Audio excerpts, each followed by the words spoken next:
officers. They responded according to their training and took action to defend the officer's life and those of the public around him. And I don't know of any peaceful protester that shows up with a gun and ammunition rather than a sign. This is a violent riot when you have someone showing up with weapons and are using them to assault law enforcement officers. Allow violence against our law enforcement officers, and we need state and local help. State and local law enforcement to help us coordinate to get violent criminals off the streets. Mayor Fry and Chief O'Hare just a few minutes ago did the opposite of that by omitting the fact that the suspect had a gun and magazines full of ammunition. In what looks like a situation, again, where an individual wanted to do maximum damage and massacre law enforcement. Okay. For some reason, it's not. I swear, there's always something. Duke, Pesta, how are you? Doing well. I don't know why the theme music isn't playing. It's so weird. Anyways, I never know. I jump on live and then I just never know. So glad to have you. It's been a minute and I'm so glad to have you back. And of course, those things were issues with what was going on. So I apologize and I've missed your voice and can't wait to hear what you have to talk about. So how are you? Doing fine. How are you? It's I'm a crazy good. world we live in. Yeah, I know. That was, there's some things about what Kristi Noem said and what the chief of the Border Patrol said. And we can dissect that. But I just, because there's some things that aren't adding up in this case as a whole. And so, you know me, I'm going to kind of attack it like I have 200 cases before it where I'm like, does this logically make sense? The entire thing. But how it's being portrayed in the media, what was your initial reaction to the Minnesota shooting over the weekend? I mean, it's exactly what the left wants, right? I mean, this isn't about the way to phrase it is that this is, the attack on the presidency because of it's Donald Trump, right? This is not about principle. You and I and some of your callers have tried to talk about the principles behind this, but what the left wants in Minnesota has nothing to do with the law or the Constitution or anything else. I also find, and this is something because you some of the conversations that we've had about constitutionality, right? This is where I think I made a point that still is important. Okay. On the one hand, the federal government does have the power to oversee immigration in this country. They have the right to do it. And judges for decades have suggested that, the states do not have the ability to block the federal government's handling of immigration. But we've heard, right, that now we find that in trying to do that, in places like Minnesota, you have local government, state government, who defies and refuses to help and aid that federal requirement. And so what happened? Trump initially tried to bring in, this got so many of your listeners angry. Trump said, okay, if the Minnesota police are not only not helping, but to some degree, they're aiding and abetting the rioters.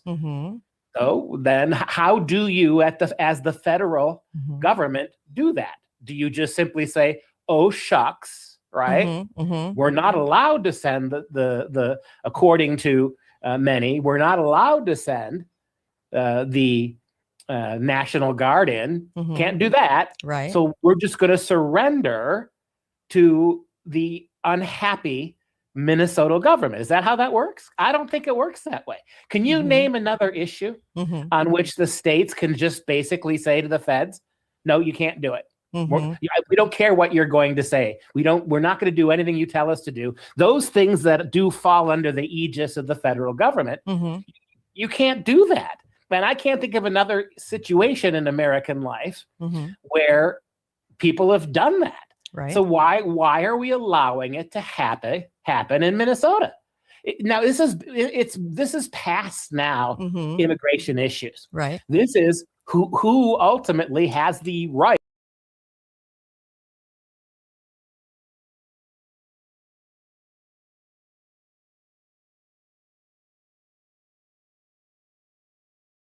absolute yes, right? Mm-hmm. Biden did it. When Mm-hmm. Biden opened the border and Mm-hmm. put people on planes and flied them all to the red states, right? Mm-hmm. Even the red states, they didn't like it, but they didn't impede it, right? Yeah. I mean, some of them put them on buses and sent them up to Martha's Vineyard, a handful of them. But there was not much they could do about the feds, right? Mm-hmm. And you didn't see that violent protest. You didn't see all that other stuff. So right now we're at the point. Because if Donald Trump says, okay, you're right, we shouldn't be here, yeah, and then that sets a one kind of a precedent. And then when do you draw the line on that now? Because you know as well as I do, if there was a Democrat president tomorrow who was doing equally intrusive things under the aegis of federal power, right, and Republicans were behaving exactly like Democrats are behaving now, it would be a constitutional crisis. Right. Absolutely. And so that's the situation where that was kind of long-winded. I don't think so. I mean, I think you're trying to really kind of explain at the heart of what's behind us protecting the country. So I don't have a problem with that. That's so that's supposed to happen. So my point seems to be here now. Whether you like it or not, this has become a different kind of constitutional problem than the one we started with. Does the president have the right to send the National Guard in, right? Right. And so that phase has gone now, right? Right. Now you have clearly insurrection. Okay. And let me ask you, what you're seeing from these protesters in Minnesota, many of them, is that or is that not insurrection? When you're engaging in violence, when you are impeding people's progress, when you are physically putting yourself into what federal agents are doing when they're in a dangerous situation, how is that not insurrection? That's the question I can't get around. Okay. And let me, before I turn this over to you.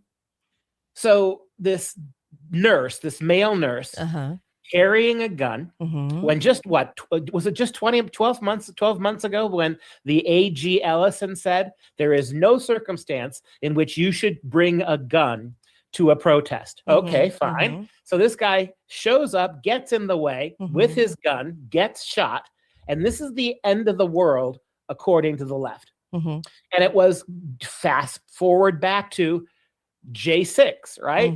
When a officer blew the head off of an unarmed young woman when the left screamed this was justice. He was made to be a hero, right? And so and that goes down in the books. Fine, you want to call that an insurrection, J6, do it. But then how and by what measure can you turn around and see what's going on in Minneapolis and not call that a higher level of insurrection? Okay. That's the problem. All right. Let's take a caller. Hi, caller. Welcome to the show. Go right ahead. Well, hi. Hi. I'm back. There are so many things I'd like to address here. I can't hear, by the way, I can't hear him. Oh, okay. Can you hear me now? Can you hear him now? No. Can you hear him now? Yeah, that's a little better. Okay. A few things. A lot more that I'd like to address. First of all, Uncle Fulty, Dr. Pesta, please tell me, all the powers of the federal government are enumerated in the Constitution. That's the fourth grade civics lesson. Would you tell me the power in the, and if you could read it off to me, if you can't, just paraphrase, the power in the Constitution given to the federal government to regulate, control, have anything to do with immigration? Carrie, are you there? Yes. I'm sorry. Okay, so I'm only hearing every second or third word. Okay, You're going to have to take it. He's okay. In the Constitution, where does it talk about immigration? As a federal power. As a federal power. Hello? Oh, are you there? Okay, wait. Are you there? Hello? Okay. Are you there? I'm here. Duke? Hello? Duke, are you there? Hello? Are you there? I don't know. Hello? Oops. Duke, are you there? Duke. Hello? Uh-oh. Where did he go? Here, I'm going to hang up the phone. I don't know if that's causing an issue. Duke? Duke? Are you there? Duke? Duke? Duke, are you there? Duke, are you there? Okay, let's see. For some reason, it is just not coming in. I'm not sure why. Okay. Well, so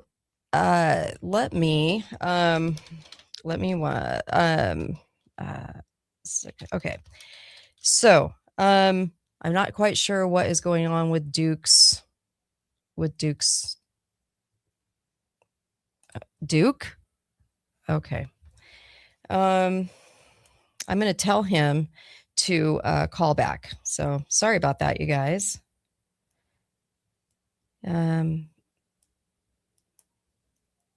Okay, let me see if we can get him back on here. Hold on, everybody. I don't know why it's not working. Let me just tell him. Here.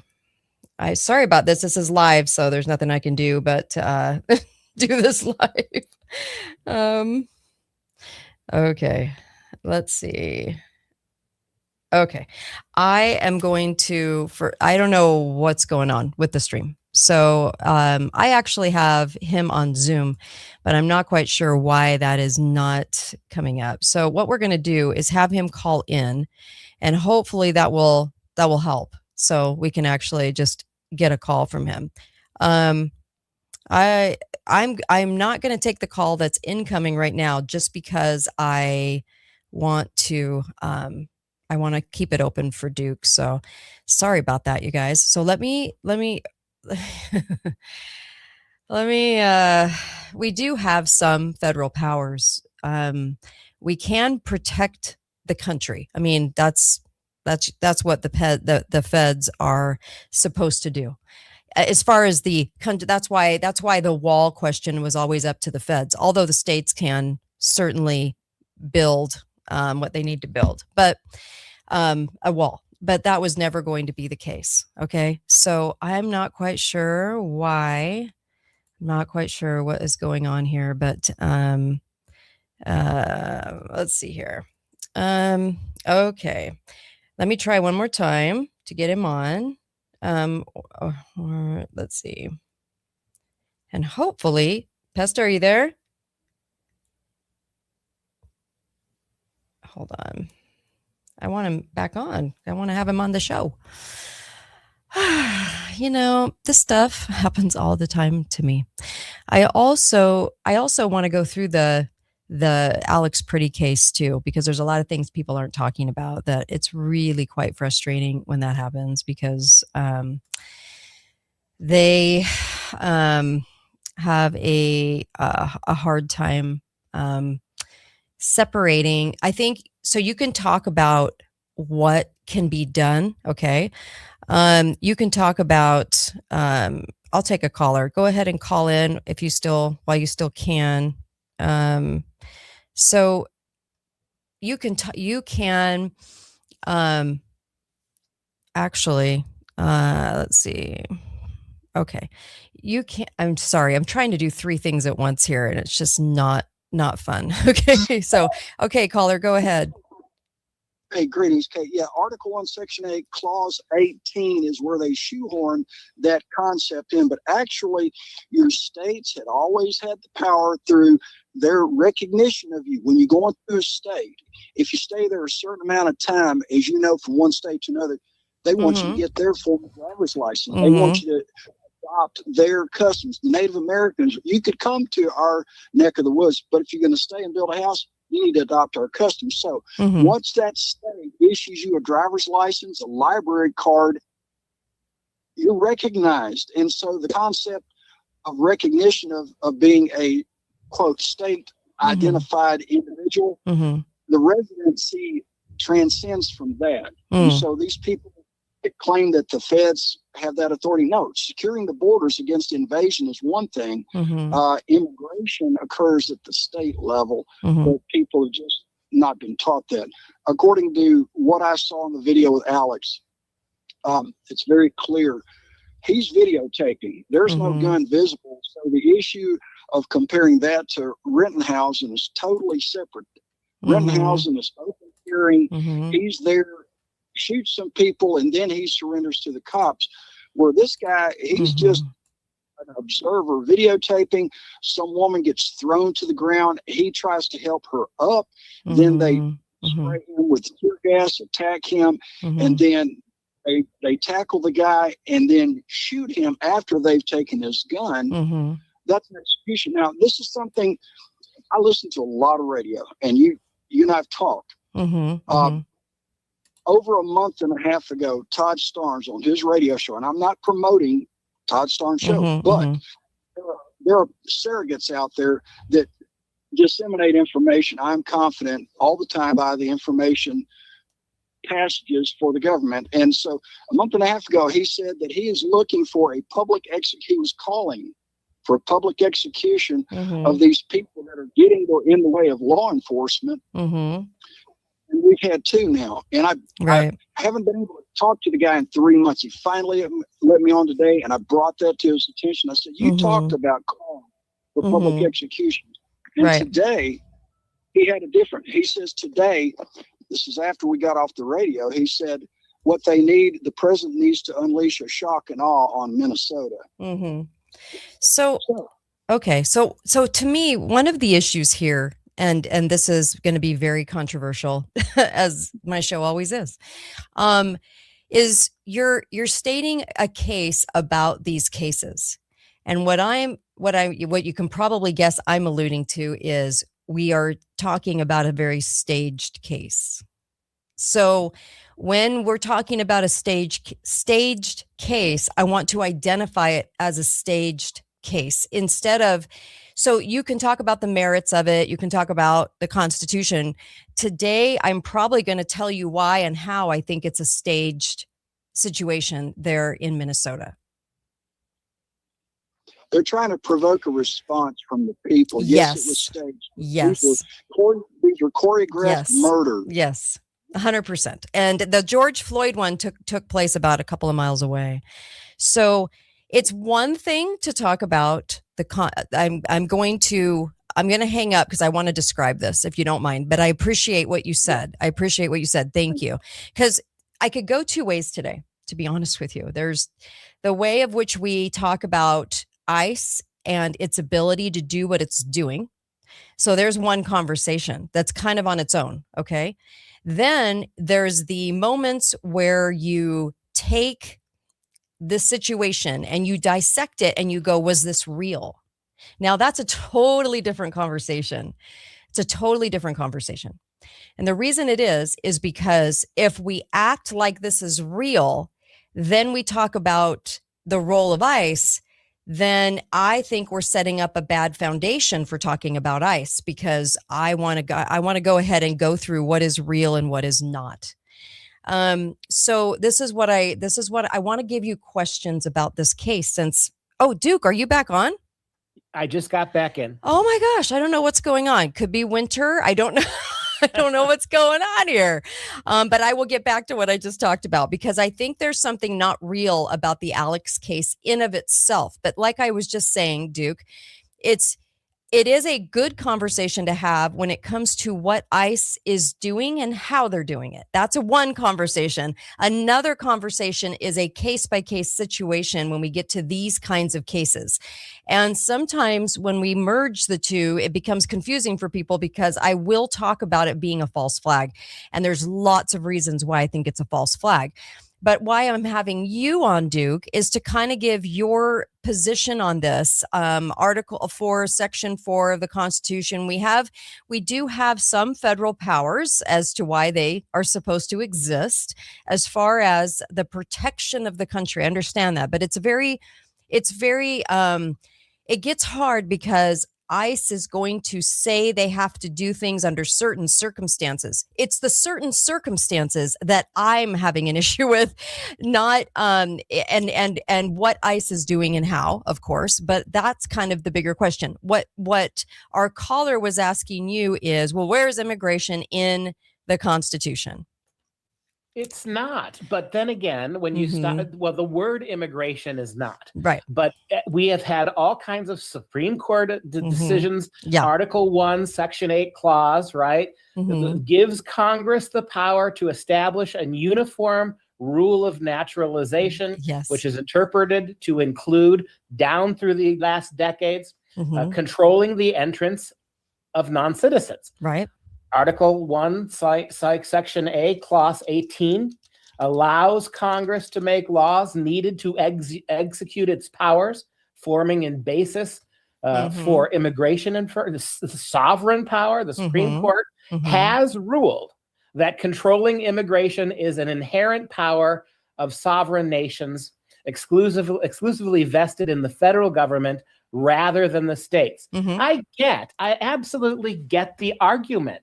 But what I keep coming back around to is that the Constitution has been, not just by outsiders, by people on the inside, like the Supreme Courts, or the unwillingness of Congress to do its job, but certainly the Supreme Court has made rule after rule, deciding that the way they have parsed Article 1, Section 8 gives the power over immigration and control of immigration to the federal government. And we've been living that for decades now. Now, again, go back to the Constitution, but as I've said this many times, you can't, you can do that. You can take that argument. But if you make that argument that constitutionally the federal government doesn't have the power to do this, okay, then what do you do? So basically, then what do you do about Joe Biden opening? Does that mean that Joe Biden had the power, the right to just dissolve the borders? Right. And when all those people come here illegally, see, are we to believe then that, well, gee, blue states are allowed to have sanctuary cities and red ones don't have to, and that's just the way it goes? Right. Because I don't think that's going to stand up in any court in the land in this country right now. When we go back to the one of the beauties of the Constitution, it's a little bit like in some ways, it's a little bit like the Bible. It says what it says, and there are aspects of that have to be parsed and understood. Right. It happens in everything else. And certainly that idea that immigration is the responsibility of the federal government has been with us a long, long time. Well, it says that the United States shall guarantee to every state in this union a republican form of government and shall protect them against invasion. So then you have to talk about, well, what does that protection mean and how does it get utilized? And under what laws do they have to act above the state laws, and what puts them back in their place? Because so there's one way to look at this and say they use federal power to change the rules of the law in all these cases that we're seeing. Now, a lot of these cases I think are false flags, but that's what they're doing to protect, I quote unquote, their investigation of their own attack. Okay. So it reminds me of the liner I have that the government investigated the government. And this is what they never came to a conclusion. Then there is the honest, hey, are we being invaded? And do we need this organization of the feds to come in and do it? Then there's another one that basically is saying the states can handle anyone that invades their state. And if they need the Fed help, they'll reach out, but that's not how it works. ICE comes in first, then the state aids ICE. And so there's lots of different interpretations of what the protection from an invasion means. Yes? Sure, absolutely. Okay. So that's why I think people have a hard time talking about it, because it never really says it. I don't know that it really outlines the rules of that protection, because I don't think they ever thought that we would be in a situation where we would literally open our own borders and then say invasion and then have ICE come in and honestly, without a lot of rules, do what they're going to do. So then a lot of people are like, well, ICE is always justified. And then a lot of people are saying, but why are they not held to an account for justifying the things that they do? So there's two different arguments to be had for sure. I get it. I would make the argument that they are primarily going, as far as we have evidence in, going after criminal aliens. And and what we're seeing in Minneapolis is an attempt to get rid of not just random illegals, but particular ones with particular criminality. And so the justification is, once you've done that, arrested them, are they really guilty of those things? Have they done those crimes? That's the justification as far as I'm concerned. Okay. And there would be no violence whatsoever if you didn't have violent protesters. You know what? You want to talk about the Constitution? Let's talk about what it means to protest. How about that? Okay. Let's just start with the first frickin' amendment. You have the right to peaceable protest. None of what you're seeing in Minnesota, none of it, not one little bit of it, is actually protected protest. You can't do those kinds of impedings. You cannot intertangle yourself with agents or law enforcers doing the kind of things that they're doing.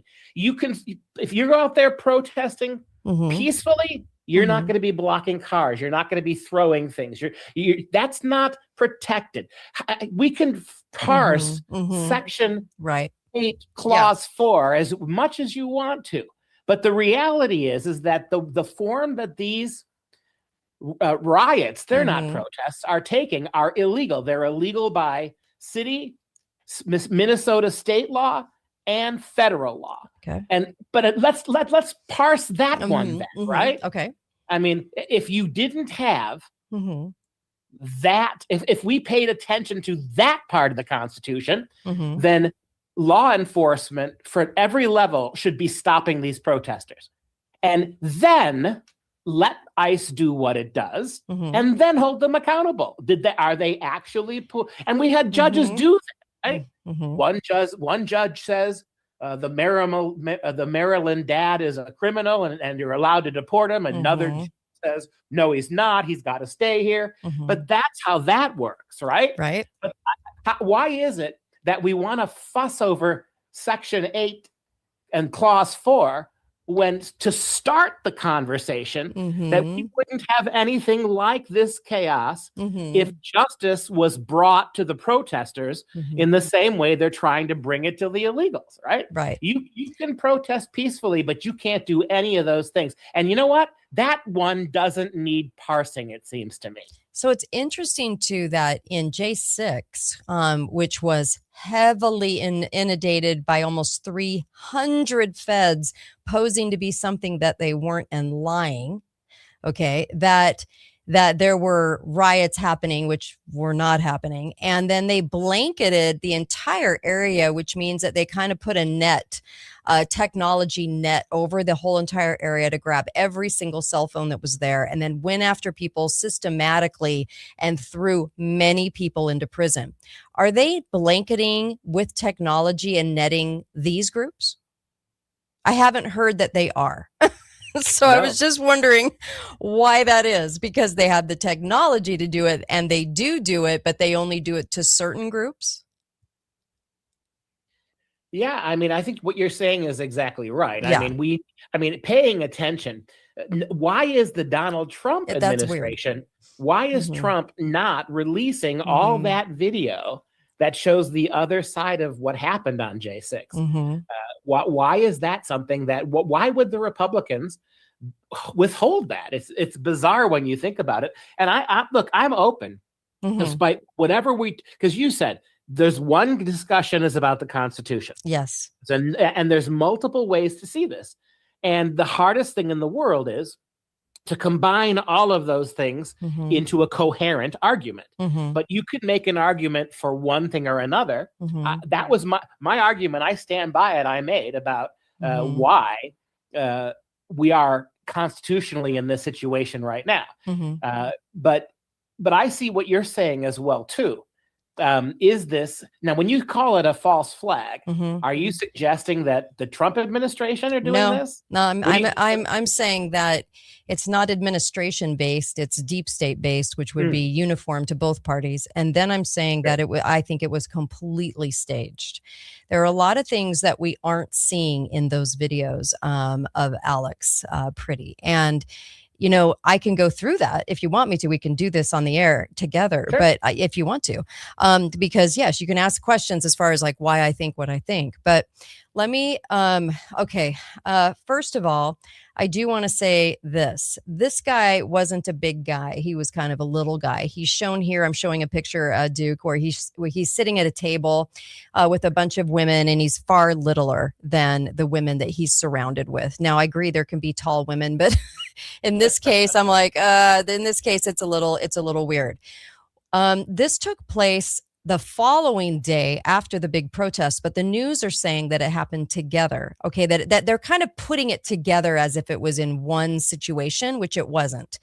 This took place a couple of miles away from where the big protest took place the day before. Okay. Now, I want you to kind of see in this picture, I want you to see the street. There wasn't a whole lot of people. In fact, if you look down this one particular block, which, by the way, a lot of news reports are saying it was on 24th and Nicorette, it actually wasn't. It was on 26th and Nicorette. So they're getting that wrong. And you can look down this picture right here and you can notice that there's not a lot of people. There's hardly there's nobody on the side of the street in which this thing takes place. Okay. So I don't know how they removed everybody. There's only a couple of businesses there. This happened in front of the New Development Center. It is a government funded Somali importing, like they import people and help them. Okay. A community help center, the New Development Center. And it's run by a Somali and it's right in front of this center. So it looks as though there's no people. Okay. Because the person that you're seeing in this picture, I know Duke, you can't see it, but there's one person on the left side of the street and it is the agent. And the other person is the woman that got pushed down. Now, how did Alex know that ICE was going to be in this very obscure space on 26th Street? How did he know that? And if he did know that, was he at the big march because he cared so much about what was going on the day before? There's no evidence that he was at the big march. So the following day, he decides to go to this obscure place 2 miles away where hardly anybody lives there. Okay. Now, in my research, there was about 100 people maybe that live in multi-zoned kind of businesses, because this is a business district. There's a donut shop, there's the New Development Center, and then there's eateries. Now, someone would need to know that ICE was there. So when you get the camera footage, the only footage that you're getting is 3 minutes prior to the shooting of Alex standing in the street. It's really weird because you would think that if ICE was there and they said they were there to do some sort of mission to catch somebody, okay? They never state who. And this is a very small group of people, middle class, that live in this little street, this little part of the street. So they're there. And what's interesting is not one single person that's videotaping this incident did anything before 3 minutes. That's weird. Then Alex never states that he was going down there or on camera, like posting anything that said, oh, I'm really concerned about this. I'm going to go down. There was a woman shot. This is what people are saying. Oh, he was so conflicted about the woman being shot that he jumps in to help people because he's a nurse at a veteran hospital. So where is the video going? Oh, hey, I'm going down here. And oh, hey, I'm going to go, videotape this or whatever. So he obviously didn't go live because no one has that footage. So then he was videotaping. Okay. And there's a couple of different pictures of him, which is really strange because when you see the pictures of him, one looks like a really kind of like built guy who has different facial features, but he has the beard. Okay, this is the guy in the altercation. Doesn't look like the guy that's the nurse. The nurse is short and little and frail and tiny. So I'm like, interesting that the guy that has a really square jawline, that one is in this, and they're calling him Alex Pretti. Okay, I'll say that. And then what I want to say is this. As you go through this case, these are the questions that I had just analyzing the data after doing this like 200 times in my life. So here is the girl. This is a picture of the girl being thrown down. The girl is thrown down for what reason? There is no reason. She was just thrown down. Okay. So the guy makes a very, very obvious, like, I'm about to throw you down with force, even though the girl wasn't doing anything. He throws the girl to the ground, but for some reason, they don't think that she had a gun because they never searched her. Okay. With it, and they said that they sprayed her with bear spray. You can't get up and run and keep looking back and see what you're seeing, okay, and walk in a straight line if you have bear spray on you. You can't do that. It would take 20 to 30 minutes to be able to not stagger and stumble and be weird, okay? She gets up within seconds after supposedly being sprayed and runs down the street. They don't even detain her. So a lot of people would think, well, these two are together. He's protecting her. So at least you would think that ICE wanted to ask a couple of questions. 0 questions are raised because they just let her just run down the street. Okay. So that to me was really, really very, very odd. When you look at the photos, there's hardly any people there. It looks like a very staged thing with staged protesters and staged people that are taking the video that look like honest average citizens. That's what I think, because not one person started filming before 3 minutes. They show him standing in the street for 3 minutes. He's obviously has a cell phone, obviously doesn't have a gun. And so they knew there was no threat.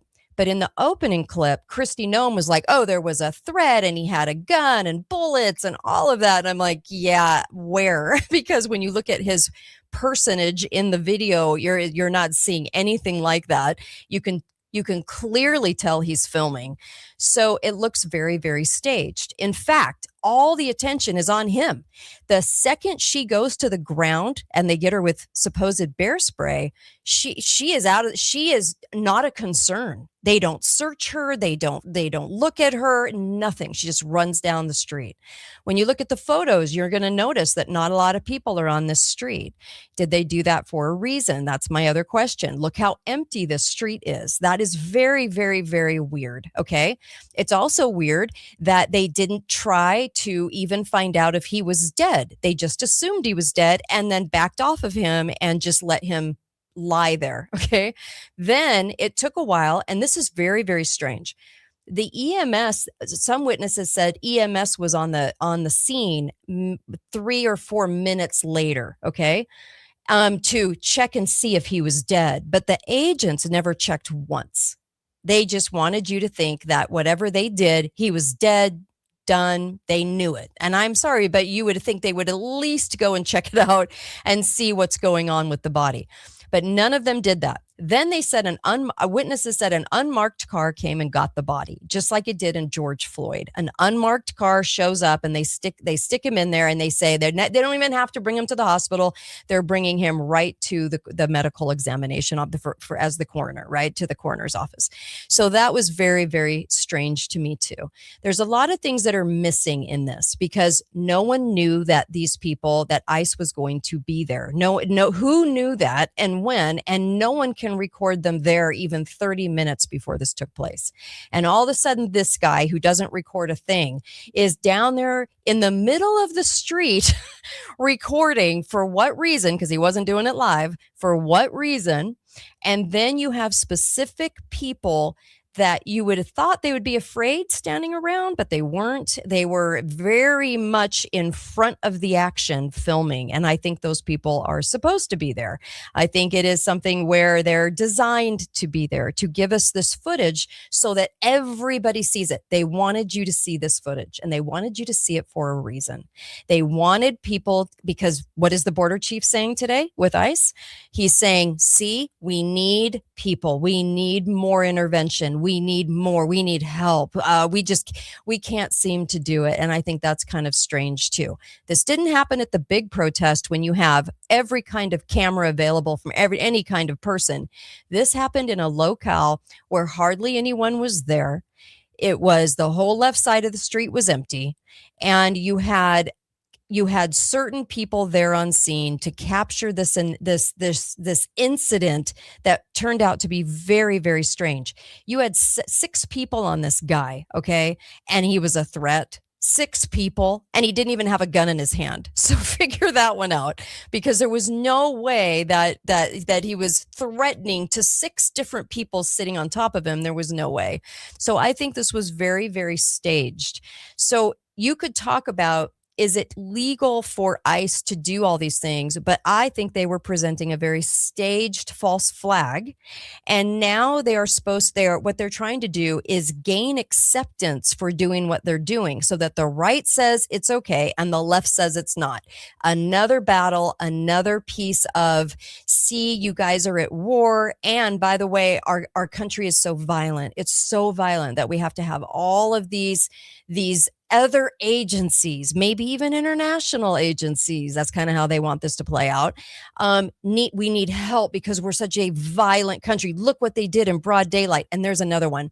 Why didn't ICE go there if they thought there was somebody there in the wee hours of the morning or in the night? I don't know. Maybe because in the daytime, it's easier to have it just to stage out what you want cameraed and have it go out to the nation. So I just say it was very strange. And that's just the beginning of the questions after just watching the video. What do you think? Well, keep in mind that the video is selective, right? I mean, what's going around it is curtailed, right? You're only getting one view of this. I got 2 different views. So I actually have 3 different camera views that I watched of the same incident, which is really weird, but 3 different camera views. Yeah. Mm-hmm. Yeah. Go ahead. And so for me, a couple of things. Yeah. One thing I've noticed, and I don't know if it's an order or not, but the ICE agents are always hesitant to arrest any protesters. What I see is, unless you strike them or do something really insane, they don't want any part of you. I'm beginning to, when I watch it, I'm not talking about this episode, I'm talking about collectively over the last year. ICE does not want to police protesters. I think that that's a bad look for them, and they don't do it. They initially they were relied on the police when the police. Now think about what's going on in places like Dallas and even Austin, Texas, which is a very liberal place. They're arresting magnitudes more illegal aliens there. But there's no issue because the local police and the local governments are supporting it. Yeah. Well, and so my point is that it's only in these contested areas. It's only in these blue, like Los Angeles, or in this case, there's someplace Seattle or Minneapolis. So this is going on very smoothly in other parts of the country, and so. That's one thing. And it's obvious, though, that what these ICE agents do, they don't want to do the job of the local police. They just don't want to do it. And when they had the guard in there, that was something they deferred to them, right? So I think that's true. And the second thing I would say, based on what you were saying as well, too, cui bono, right? I guess you would say everybody benefits who's deep state. Yes. But I'm trying to think of an example of how this shooting of Pretti is going to make ICE look better. It seems to me the opposite. It seems to me that even if it turns out like the shooting was absolutely 100% justified, still the weight of this is against ICE. I think it's designed to be. I think that it's designed to be that way. So why is, I'm not doubting you. I'm asking you the question. Okay, sure. So let me bring you back to this clip. Let me just formate my question here. Okay, sure. Why would ICE be participating in something that is going to make them look really, really bad? even if it turns out that what they did was justified. Help me understand the broader picture there. I will let the border chief explain it. Here we go. Allow violence against our law enforcement officers, and we need state and local help. State and local law enforcement to help us coordinate to get violent criminals off the streets. Mayor Fry and Chief O'Hare just a few minutes ago did the opposite of that by omitting the fact that the suspect had a gun and magazines full of ammunition. Okay, now we know that's not true. Where was the magazine full? Where? I'm sorry. Okay. I apologize. I heard none of it. Oh, okay. So he's basically stating that, they need help. They need help. They need help. This is carefully designed to make ICE look bad, right? So that you actually, I know this is going to sound weird, but it's to grow their power. So what they want to do is say, look, well, also we have midterms coming up. Don't forget that. Okay. This stuff always appears before midterms, but because they're trying to even get the right to go, see, look what just happened. They did kill that guy and the guy didn't deserve to be killed. We need, more ICE agents. We need them more trained. We need them in more cities doing the right thing. And they're trying to grow their power, actually. In the reason I'm saying this is because in the Toronto protocols, because this is just the beginning of getting international help on this. In the Toronto protocols of 1967, when they met together, the powers that be, the actual 666, the six bankers, the six food suppliers, the six most important, okay? What they were trying to say and what they said in the document itself was that they wanted a lot more international crime fighting institutions sent into America, because what they were going to do is make us look very violent. Even though you could go across the country, you're not going to find this level of violence. But also you have to keep in mind that I think this is complete fakery. But it's a staged event in my mind. But what they're trying to do is grow the power. They're trying to grow the training. They're trying to actually grow it. It's just a weird way to do it, but it gets people saying, we have a problem here. We need to fix it. We'll fix it with more instead of less. Does that make sense? They also, it might not, because I think when you look at how they design all of this, like what their designs are, what the solution is going to be, is to get us to a point where even the feds aren't enough. Now other countries and the UN has to come in to help us. They're not exactly helping us. But that's the design. That's their solution eventually. So they're going to make it look like they want us all to argue and to disseminate what the role is, how they're doing it, the bad ICE agents, the good ICE agents, how they can get away with what they're doing based on the fact of, we are sure he had a gun. We're telling you he had a gun, so we had every reason to do this. What will people on our right say?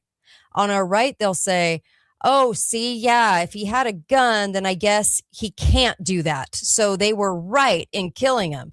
Now, a lot of people looking at that go, but you had 6 guys on him. How is he a threat to you guys? How are your lives endangered if he couldn't even reach his gun? So that he had as a concealed weapon. Okay. Then you're talking now about, now a lot of people are going to watch that and go, even on our right, and go, but that seemed really weird. Like, why in the world did they do that or need to do that? They're going to tell us there's a need, but why is there a need? They're trying to substantiate also just the murder of people, and that as long as we don't know what they know when they're telling us the story is good enough, and we don't need to look into it further. So they're substantiating rules for a police force to come in and do what they're doing, and us to go, well, they must have known something we don't know or that we can't see in the video. So I think there's some of that too.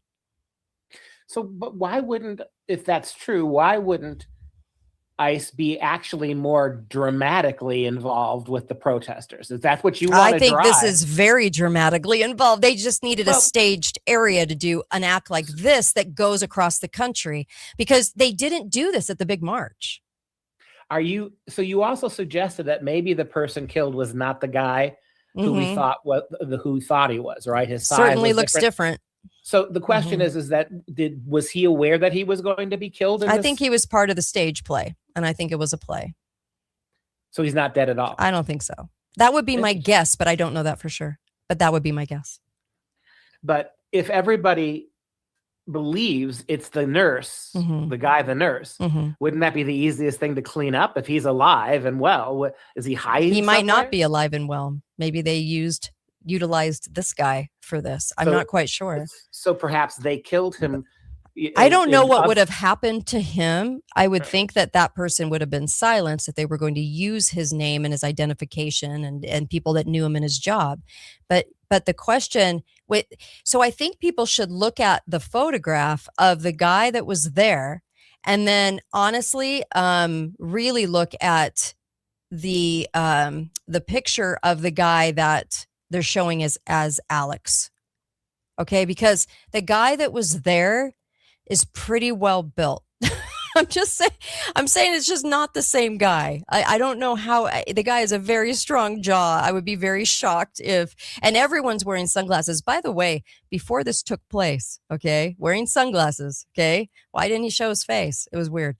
But in the video, just before this happens, when the cameras start rolling, after the cameras start rolling, because they only rolled 3 minutes before this took place, when Alex was the only one really in the street, which was kind of odd. The ICE agents put their guards up around their faces just to show their eyes. And I thought that was really strange because they obviously, in my mind, when several did that, they knew something was coming and they didn't want the faces on screen. So that's why I think this was very staged. Sorry, I just do. There was no one coming in or out or even standing by the new development center except for one female who took all this video from that one angle. So you got 3 angles. She's one of them. She's the one they're playing the most because she was right up in the action. She wasn't even afraid of being shot. I think she was an agent. I think the woman in the backpack, by the way, they never searched, is an agent.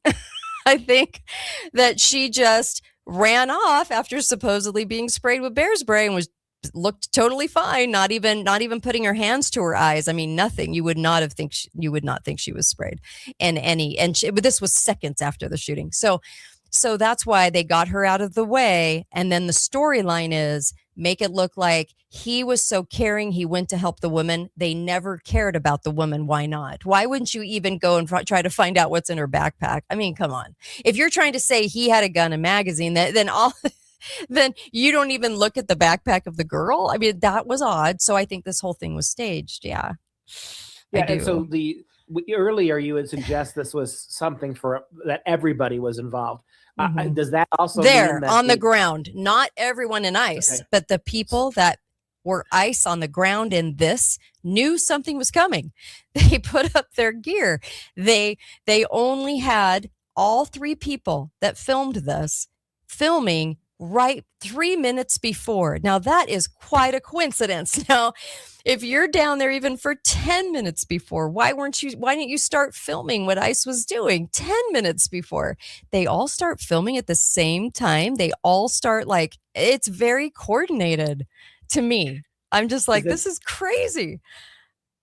Would you suggest that the earlier killing of the woman was related to that too, or is that just an accident? I don't know about that one. Rachel Good. Yeah. That's the other one. It also seems to me odd that if you were going to do this within a couple of weeks of that first killing, it seems like bad timing to me.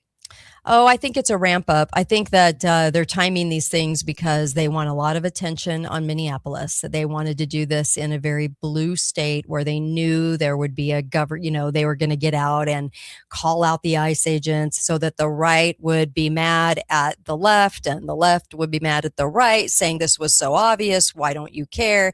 I mean, crazy, but but well calculated at the same time, because you have an incident that was a day after the big march. All the attention's on the big march, right? And they're slicing the incidences together, making it look like this was part of that incident, which is kind of weird, but I think calculated. Then, of course, they are showcasing this incident that was far away. It was on this certain street. There was nobody on the left-hand side. It was very weird. And so I do think, and also they're stating that it was 24th Street. It was 26th Street. How do you get that wrong? I don't know. But I do think there's so many flaws. That's what I'm saying. If I could watch all 3 videos and then go, there's a lot of flaws already that I'm trying to, that aren't logical. They're not making sense. How many marches did this guy go to? No one knows. He never said he was going to any other marches, but he stands in the middle of the street on this one to film. What was he filming? Because they weren't arresting anybody. They weren't going after anybody, and they still won't name anybody that they were going after. So why was he in the middle of the street? So then a lot of people go, well, there was clogged traffic and he didn't want what happened to the good woman, whatever that case was. I know that case, but I don't even want to comment on it. And why? And so he didn't want that to happen. There wasn't any clogged traffic because there wasn't hardly anyone there. So what was that about? That was weird, right? And there was even a chick in the car that was filming inside the car, and then this happened outside the car, in the front, right over the front hood of her car. So very, very weird. The whole thing was so strange and so staged to me. And I know no one's talking. There's not a lot of people talking in these terms today because most on the right have been scared into ever talking about a false flag again. So what you're going to see on our right is now we're going to debate ICE, which is exactly what they want us to do. They want us to debate ICE, and leading up to the midterms, they want to start stating cases about, see, you guys are going too far. See, we need the leftists in because the leftists care about this guy. I mean, this is more of the narrative and storyline that we're going to get to, in my view. I could be wrong, but this is my view for sure. It's interesting. I mean, it does beg a bunch of questions, and one of them is that the best, if what you're telling us is true, the best thing that happened to ICE is being left alone. Right? Not left alone. No police to help them. No National Guard to help them. No. But by that argument, the removal of the National Guard was necessary to get a situation that was as isolated as this is. No, not what I'm saying. So what I'm saying is that they want us to argue about this case. They want people to see the obvious, like, wait a minute, was there really a threat? Because Kristi Noem is even coming out and saying that they felt a threat of their lives, even though they're all on top of him. So they want us to look at this video and obviously go, but that's not what I'm seeing. Wait a minute, what are you saying? What you're saying and what I'm seeing are very weird here. And you could tell there was a cell phone in his hand. So what's going on? So people aren't going to ask questions beyond that. When it comes to ICE, okay, ICE has taken a lot of power, and they have become a unit of that sort of transcended into going after the illegals into a unit of we have no rules, kind of like the CIA. We can do what we want. We are completely armed, and we'll act on it when we want to. That is what they want to show us. Okay. So you have to kind of think about why they showed us this situation, situation. So do we have a right to toss illegals out of the country? Yes, because they're illegally here. I'm okay with that. But they're trying to sort of raise that whole situation into something else, the narrative of this. Okay. So this narrative has been all over the papers. This is just more and more increasing. Trump's administration is doing this, and they're behind this, and they're okay with this. And this is okay because we can say, even though there's no proof, we can actually say there was a threat. So we can allow them to have as much power as they want to exercise. That's not okay. Is it okay to get illegals? They should be. We should have a wall too, but no one's talking about a wall. Did you notice that, Duke? No one's mentioning the wall. No, everyone's mentioning this for a reason, you know? So I understand that, but I asked the question then. I think that, there's federal agencies that are Can they go after illegals? Well, you could say that amendment in the protection of an invasion, you could design a group of people that could go after illegals. The question is, how much power do they exercise? How much above the law are they for even an investigation? How much are they protecting anything they want to do? So there is that question, because that question resides in every agency, but not just ICE. But, watching ICE over the last 8 months, they show up, they have a target or a couple of targets. Generally speaking, you find out before or after what they're going after them for. They try to keep away from engaging with the protesters. They try to extirpate the person and get out of there.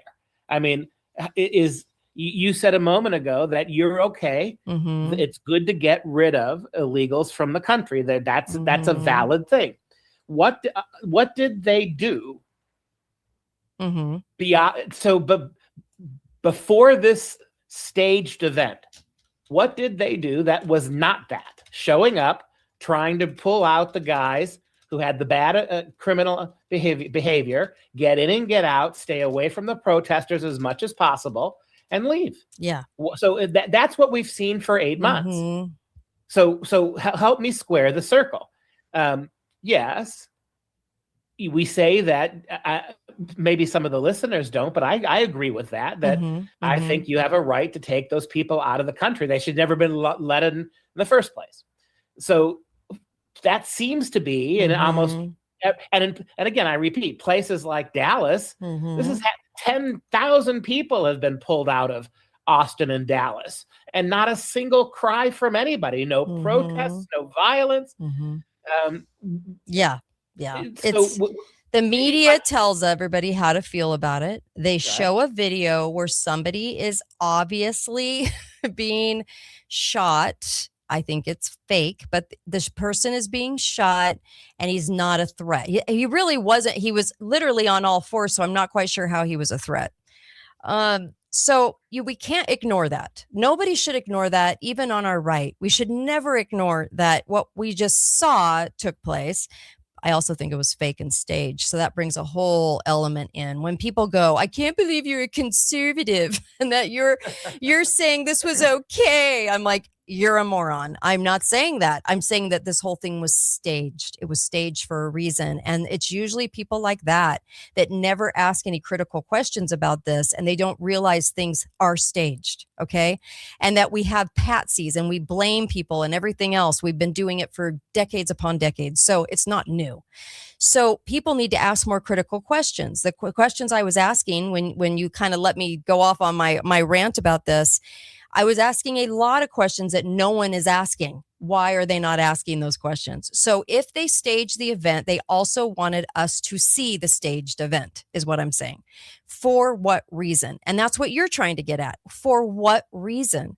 And I'm saying that you have midterms coming up. There's going to be a shift in power in Congress. We see it every time. These things always usually take place before midterms. Kind of interesting how that plays out.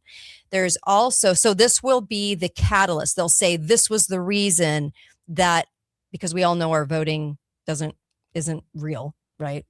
So if that's the case, and I'm right, then what happens is this will be the quantifier for that. So they'll say, see what was going on with ICE. It made the right even turn and put the leftists in, or whatever they're going to say.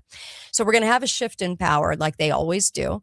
It'll be a chosen state, switch of power, but nonetheless. But there are way too many questions in this. Now, when you go and you look at ICE itself, they want us to argue over the legality of it and whether they need help or not, because they want a portion of the nation to say, oh my gosh, we need help. We're such a violent nation on every corner, even though it's not true. You're not seeing any evidence of that around you right now. Go outside. You're not seeing evidence of a violent nation. But they want you to see a violent nation so that it's okay in what these next steps are going to be in what they promote as an answer. And the answer is probably people from other countries coming in to help, the UN coming in to help. Oh, heavens no, UN is horrid. So I think there's long-term solutions because they're raising the problem and it's staged and they want you to see it. They want you to argue over it, and they want us to be at odds with each other always. So that's just how it goes. That's just Well, that's just how they work the narratives. So we let in maybe 10 to 20 million illegals under Biden. Uh-huh. And that was good for the conspiracy, right? For the deep state. Because that in many ways they want to foment that. Right? Yep. They want to foment violent, the look, this is the best way to put it. They want to foment the air and look of violence to the country. They want us to perceive that we are an extremely violent country by having all of these false flags. Yes. Right. And so you bring them in to cause chaos. Yes. Then that's Biden's job. Then in comes the Trump administration and they do phase 2, which is to use that chaos to strengthen and grow what the left calls a fascist state. Yeah. And they're going to utilize both sides of the aisle for this. They're going to do it. They're going to do it because they have their long-term solutions in place. This also leads to digital ID, because with digital ID, everyone's transparent. You're going to know that, oh my gosh, we wouldn't need ICE to act like this if we had digital ID. And if we had digital ID, they're going to track everyone. They're going to know exactly who you are and where you are, and if you're a citizen or not a citizen. This is why we need it. That'll be the next narrative. So, it's one of their solutions. All right. And so then I take it then that the protesters in Minneapolis, the Antifa, all those clowns, they're just being used by government. Yeah. I think that this is carefully orchestrated. They want to show the George Floyd situation. They want the nation to buy into we're a violent nation. They want us, so they know on the right that we are very much for the removal of illegals. Okay. Now they're trying to justify lethal force. Okay. Shoot first, ask questions later. They're trying to justify that. They're trying to show us that it's okay because they're doing the right thing and going after the illegals. Now, there are a lot of illegals that they can go after. Heaven knows that they have opened the floodgates and our country is filled with illegals. But I remember reading one of the stated goals was to make it look like a lot of people were terrorists that they were letting in, right? And so the right also, we also think that too. So we're going to give, on the right, a lot of people are going to give carte blanche to what just happened because they're going to go, yeah, but we're going after illegals. So if you're stupid enough to get in the way, we can shoot you. That is the narrative that they want us to believe and think, in my view, because it leads us to, it's okay if agencies exercise force. It's okay if the tax people have guns. It's okay if this Department of Oceanic has guns. It's okay. All of this is okay.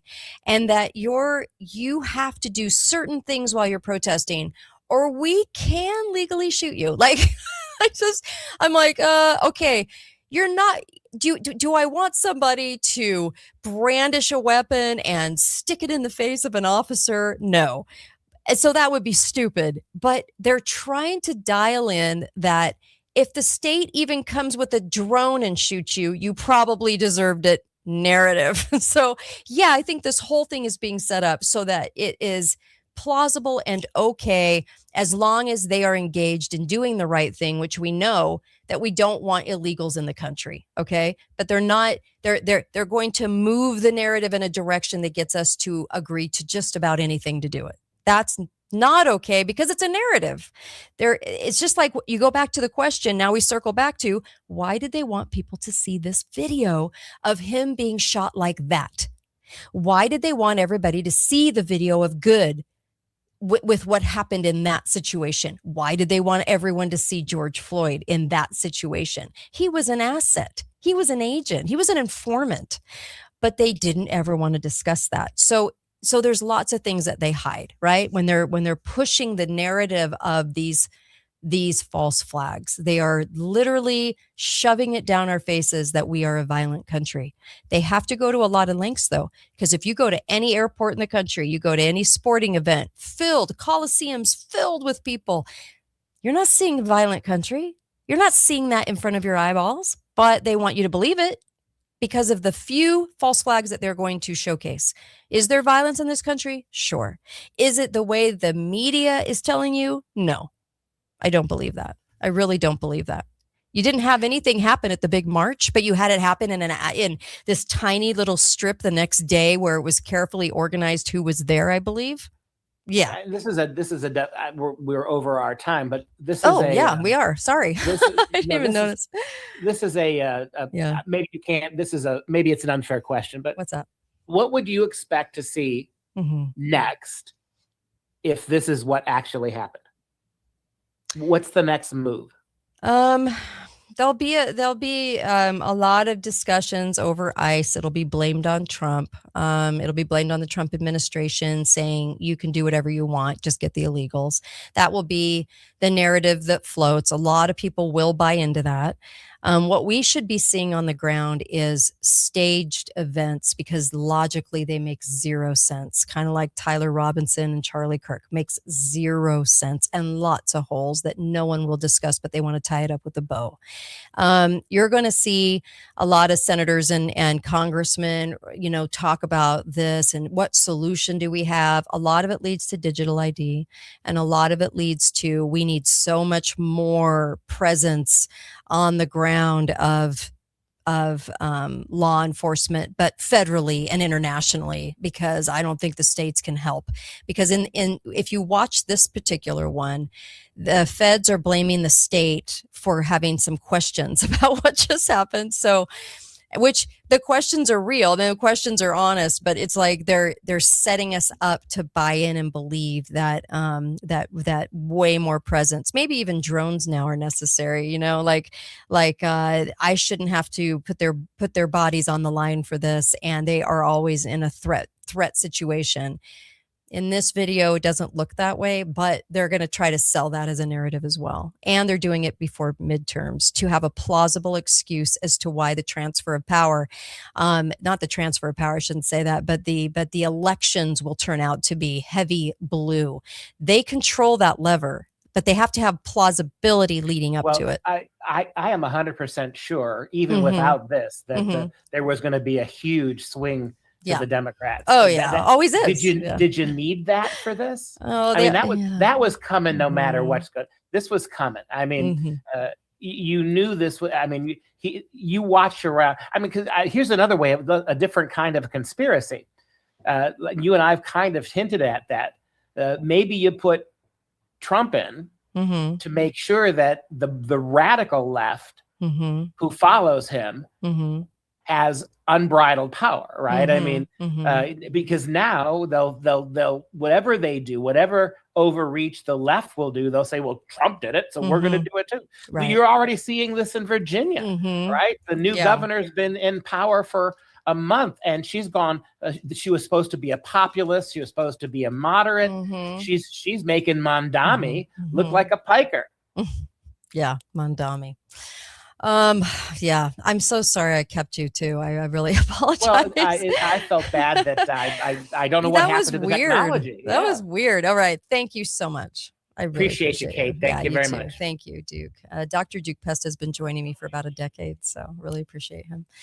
He's awesome. The Dr. Duke Show, you can catch that anywhere. Look, okay.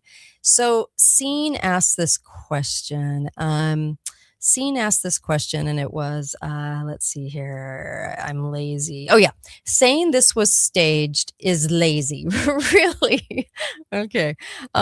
Please present your evidence, Kate, that this was staged. Are you saying Pretti was an actor? You said he was alive and then said he was actually dead.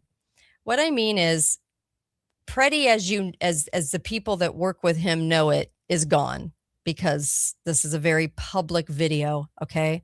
The guy that is supposedly Pretti doesn't look like Pretti, okay?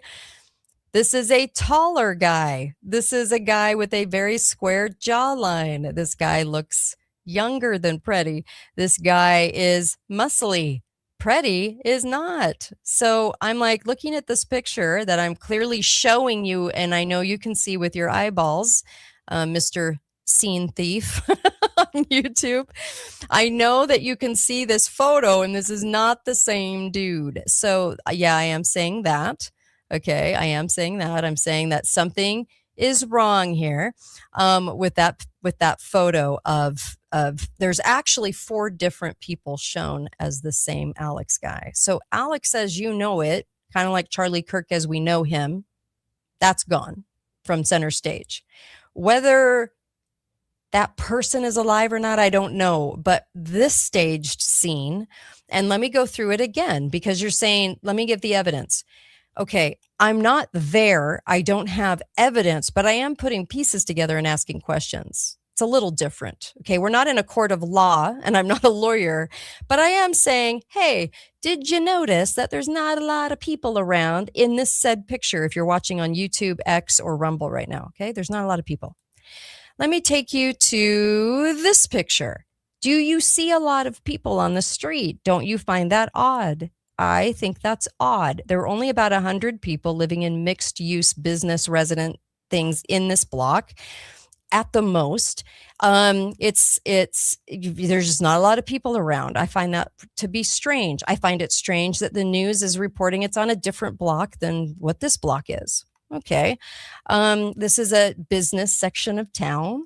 There's no one here on the left-hand side. Maybe somebody way down there. I can see somebody way down there.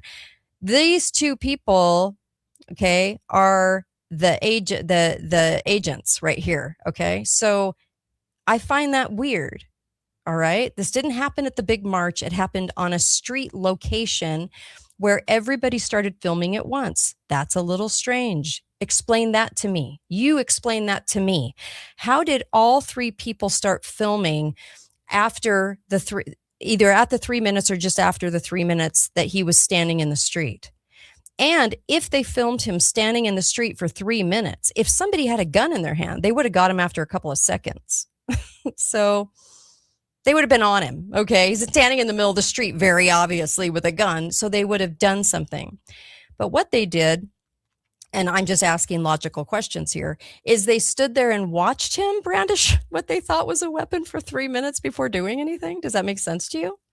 It makes 0 sense. So there's something wrong with that photo. Okay. So there's pictures of him just standing in the middle of the street with his cell phone. You can clearly see it's a square cell phone. There's no mystery.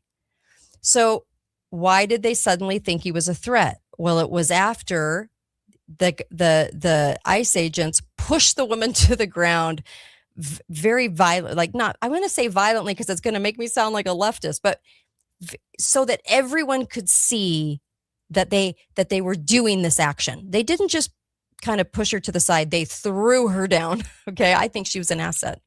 They threw her to the ground and he goes to help right away. But they have no interest in her whatsoever. No interest. They don't care what's in her backpack. They have no idea what there's no interest there. They wouldn't have known that Alex had a concealed weapon. But all of a sudden, all 6 guys are on Alex. All 6 guys have him on all 4s. He's got his head down and they shoot him.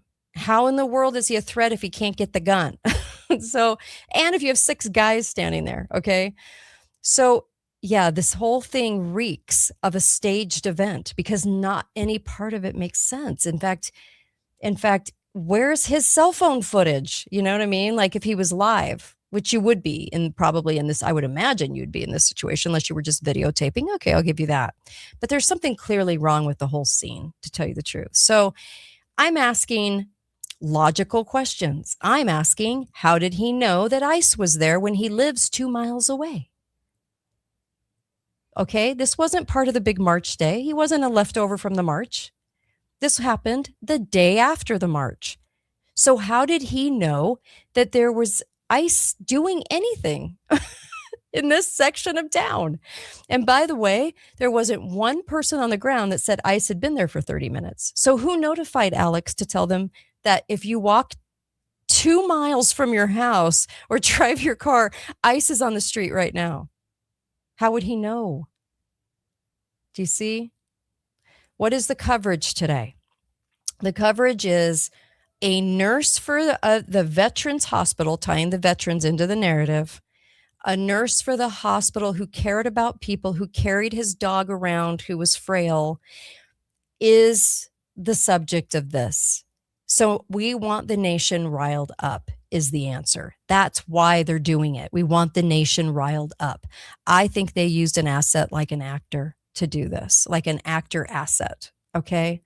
That's why they removed him. They never even checked to see if he was alive or not. And nobody cared. And then they rushed him off in an unmarked van. I think it's fully staged. Okay. There's no crime scene tape. There's no coroner coming to the scene to pronounce somebody dead. There's just nothing. Okay. Now, the answer to that is that the feds, see, this is what I'm talking about, Fed control. The feds can control a crime scene and oust any laws that they want. They don't even really have to do an autopsy, I don't think. I think they can get away with not even doing an autopsy. But that's what I'm talking about is Fed power. So when we're talking about this event, I'm coming from a place where I go, this is clearly staged for a reason to hike up the narrative of violence in this country, to hike up that narrative before midterms, to give plausible reasoning as to why they're going to flip the vote in the software, and to a discussion about having a concealed weapon. Okay. They didn't throw a net down on anyone in these marches, but they threw a net down at J6, a technology net to get everyone's cell phone so they could call everybody that was there and go after everybody and question them. They can do what they want. They can get away with what they want, and that's not okay. So they're trying to show us that they have this power and that maybe they need more technology to see if somebody is who they are and what they're doing there and everything else. Kristi Noem said, and that's where it goes into digital ID. Kristi Noem, was basically like, why would you come with a gun and a magazine? And why would you do all that? Why would you come to a crime scene? Well, he wasn't brandishing the weapon, so it wasn't about that. So she's calling him kind of a crazy person that comes to this situation and wants to, scare the ICE agents that he didn't know were there. And how did he know they were there? But in reality, he had a concealed carry. They want us to talk about that concealed carry. They want us to get so that concealed carry no longer applies to us because, you might be mistaken for somebody and shot up, or you might be mistaken for being a threat and be shot up. So there's a lot of that kind of stuff going on. So that's what's frustrating in this scenario is that the people are acting like this is a real situation and dissecting it for being real. I'm saying it's staged. So what do they want? What are they trying to show the nation? And what narrative do they want everybody to walk away with? That's the difference. That's the difference between what I'm saying today and what everyone else is saying today. Okay. So was it staged? I think so. Okay. I think so. And I think that it's actually sort of obvious that it's staged. Okay. Yes, I will take a call. Go right. Oh, you know what? I can't yet. Hold on a second. Hold on. Let me see here. Okay. I've been having issues with the phone today. Okay. Caller, go right ahead.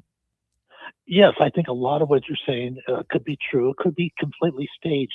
But I want to talk about the purpose. Mm-hmm. I think there's four main purposes possible here. Mm-hmm. And when I say purpose, I mean psychologically conditioning the people to accept. Mm-hmm.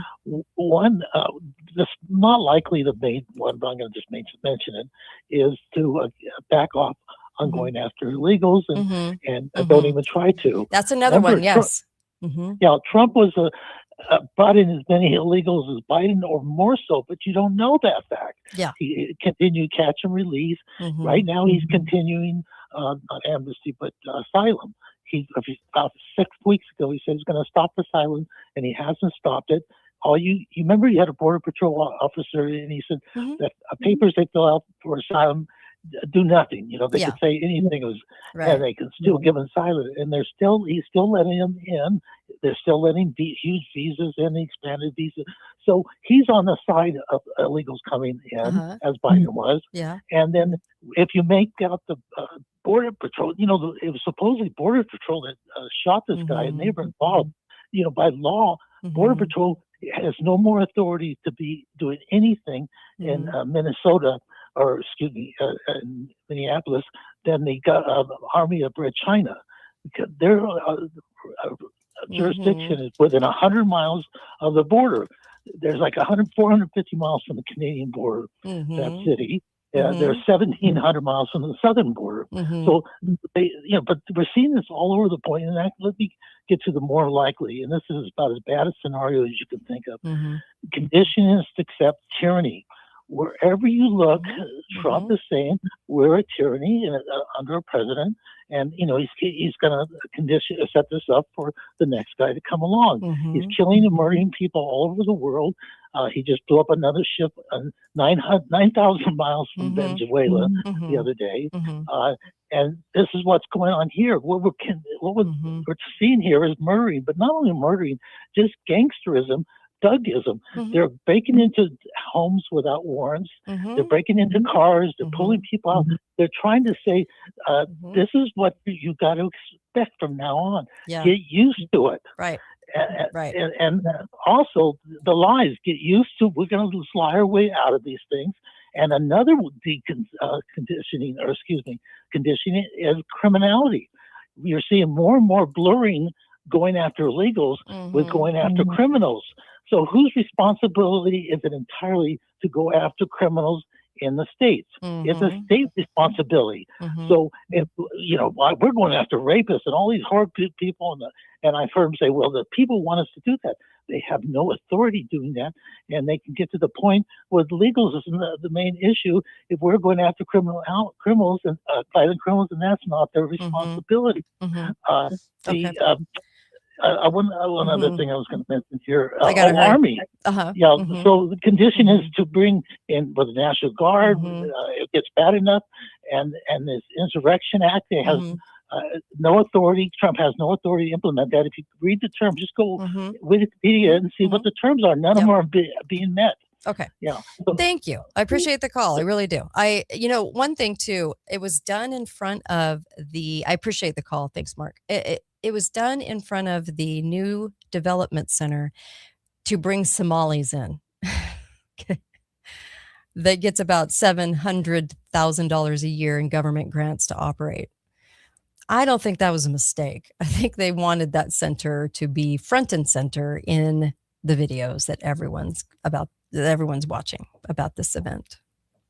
I did think that was a kind of strange, kind of a weird part of this, but the new development center. And I actually asked ChatGPT because I wanted to see what they would say. And they said that the new development center wasn't near the shooting. And then they said it was on 24th Street, like many media outlets were saying, but it was actually 26th Street. So I go back to, I love ChatGPT for this reason. I go back, I go, that's not true. You just stated a false thing. Oh yes, you're right. I'm so sorry. New development center was right in front of the shooting, and I'm like, yeah, I know, because I already did the research. But it was just funny to see how many lies ChatGPT would tell me about this leading up to it. So I thought that was kind of interesting. I think if I can watch 3 videos, one from the other side of the street, one from the car, somebody sitting right in the car. Okay. Whipped out that phone, knew exactly when to start. Okay. Shooting this material, shooting meaning camera.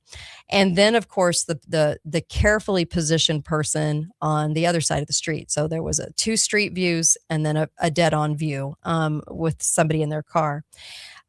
Watching all 3 of those, I'm only giving you the questions that I immediately thought about, like immediate. And I haven't even spent hundreds of hours yet on it. When it comes to false flags, I usually spend quite a bit of time kind of asking the question, well, why was he there? How did he know? How did he know that ICE was going to be there? Is there anything that would say that this guy was following these marches and heavily invested, so invested that you would go into the middle of the street where no one else was to start filming? Which was odd, okay? Because I think they carefully wanted you to know that this is the guy. so that no one had a question that he was asking for it, quote unquote. This is what they wanted in your mind to think, okay? And then they didn't care about the girl. That was really odd, okay? And she didn't look like she'd been sprayed with bear spray. Even after the shooting, the person who took, like, say, this video, okay, this person, after the shooting, this person walks right back up to about this part, right in front of where it happened. After the shooting, wouldn't you be a little nervous to do that? I would think, unless maybe you were a paid asset to take this video and look like a citizen. Just going to throw that out there. So it was just weird behavior, just strange behavior. And it's strange behavior that they never searched the woman. They never did a thing. They never acted like she was a threat. They utilized her as a reason to go after Alex in this video, this unreal video, but they never cared much about the woman. So that was kind of strange. So just kind of bringing in all the weird things. And there's more. In fact, I'm about to do a video of just this. So it's not over an hour and a half, but I'm just going to hit the questions that I have. And Mr. Scene Thief, I guess is your name on YouTube. Listen, honey. Okay. Listen, honey. I am calling it staged because there's more than 10 really good questions. Anytime there's more than 10 really good questions that don't meet the logic standard, I'm going to go with staged. Usually it's 100 questions, but more and more it's like down to 10 because I've been through so many of these where I'm poking holes in it and going, nothing adds up here. So I have to provide you with evidence, provide me with evidence that this wasn't staged. Because you're going to have a harder time doing that than I am showing you all the loose ends in this. I'm even showing you a photo where the two guys, the one shown in this and the picture of Alex, don't even look alike. Even his body structure is completely different. So you show me how it's not staged. So many protesters are paid. So many people on the payroll. So many assets used for undercover situations. As we saw with J6, with almost 300 agents that they finally admitted to. And I think it was more. But that's what they at least admitted to, because they only admitted to 20 after 2 years. Now, after 5 years, they finally admit to 300. So I'm going to go with there's more. Okay. So, yeah. And they're really trying on our right to justify the madness of watching somebody who's not a threat get gunned down. They're trying to get to the right to say, you know what, let's end all this with more transparency, shall we? That's kind of where they're going at this. But okay, I'll probably have more questions for you tomorrow, but that's all I had. That's what I had today, and I'm probably forgetting a bunch of things. I know I am, because there's way more. But if I had this many questions this fast, don't you think, what was his name? Steel Thief? Anyways, don't you think that you would have questions too? And that we could all get together and share our questions? Don't you think that if this staged event, if they were watching this guy for 3 minutes do nothing but film, and then all of a sudden they thought he was a threat, do you think that's a little weird? Even you have to admit it's a little strange. Okay. Let's see. We're all filming, right? And it's go time. I'm like, what? And they put their things up over their face right before? Come on. You can't think this is real. Okay. So I love the people that go, show me your evidence. I don't believe you. I'm like, honey, you show me that it wasn't staged. Oh, goodness. You guys, people are funny. People are funny creatures. All right, you guys, that's what I got for today. I'll be back tomorrow, and I got lots more tomorrow. Oh, by the way, new bat problem. I know, same bat channel, same bat disease. It's called the Nipah. I don't know, whatever. It's nippy outside, so I guess Nipah. First recorded in 1998, and they're going to show the same picture of a bat going like, so rabid bat, only one, found near popular California trail. Urgent urgent message to hikers and their pets that the new disease is after you. And by the way, it's the same exact symptoms as flu. So you might end up in the hospital with Nipah or Nipah or whatever the hell they're calling it. The Hanapavirus Nipahence. I don't even know how to say this thing. Anyways, it's the new one. So I just wanted you guys to know bats are after you. There's only one. They're only going to show one. And they're cool. And this one picture, this very mean bat being provoked. And it's always the bats. It's always the bats. So just wanted to let you guys know that you're all going to die of whatever the new one is. So there you go. And it's all the same symptoms. There's no different symptoms. Like you don't get, green hair and what, no, but it's just like the same exact respiratory symptoms. So there's that. So fun. It's just so fun following all these narratives. I'm like, not fun. Fun, not fun. There you go. By the way, go get Cardio Miracle. Do you guys see? Cardio Miracle. Okay. This is my second bottle today. I haven't started. I was going to actually drink it off the show, but when I got off, but look, this stuff is amazing. I just mix it up in a water bottle, but look, Cardio Miracle is giving me the energy to be here today. And I feel really good. I feel so good. And it helps me from gaining weight because I'm sipping on this, and it's oxygen, vitamin D on steroids, tons of minerals. I used to talk about a product called Balance, and this has like 20 times more fruits and veggies in it. So I switched, and let me just tell you, so good. It's so good, and it tastes good. Tastes like fruit punch. Anyway, go get it. Also, to get rid of your parasites, allfamilypharmacy.com/Kate. Cardio Miracle, by the way, is cardiomiracle.com/Kate. You can try it out and see how you feel by the end of the month. You'll start to feel a difference in about 2 weeks, but take 2 doses, not 1. 2. You got to take 2. That's what makes it work. I found that out the hard way because I did one and it didn't work, but 2 works. And then also it delivers nitric oxide to your system too, by the way. allfamilypharmacy.com/Kate. You can get antibiotics, you can get diabetes stuff, you can get all kinds of things, but you can also get ivermectin, fembendazole, membendazole, all the ones that you need to do the cleanse. And I did put the cleanse on the Kate Daly Show Facebook page, what amounts you take and how you take it, because you have like a little rest period too, but get rid of those parasites. There's a lot of symptoms. I'll go over that tomorrow, the symptoms of parasites.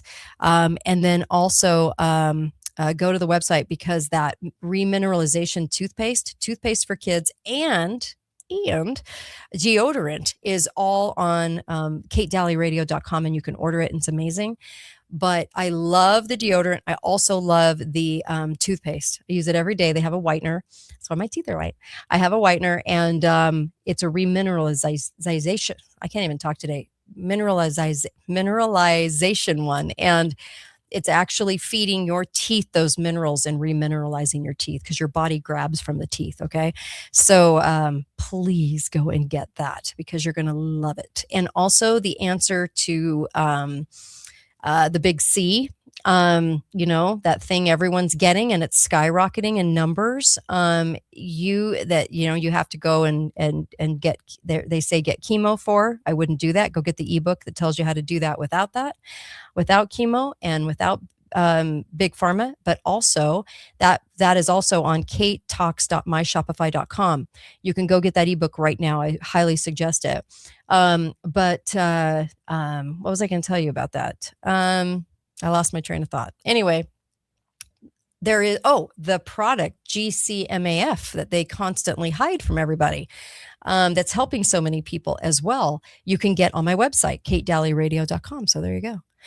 So be faithful, be fearless. I'll see you here tomorrow. I'll have more on this, but there was a lot to say today and some pictures to show you, and I just had to show you. Anyway, lots of questions. katedallyradio.com, SoundCloud, The Kate Daly Show, Insta, Kate Talks About Everything. See you later.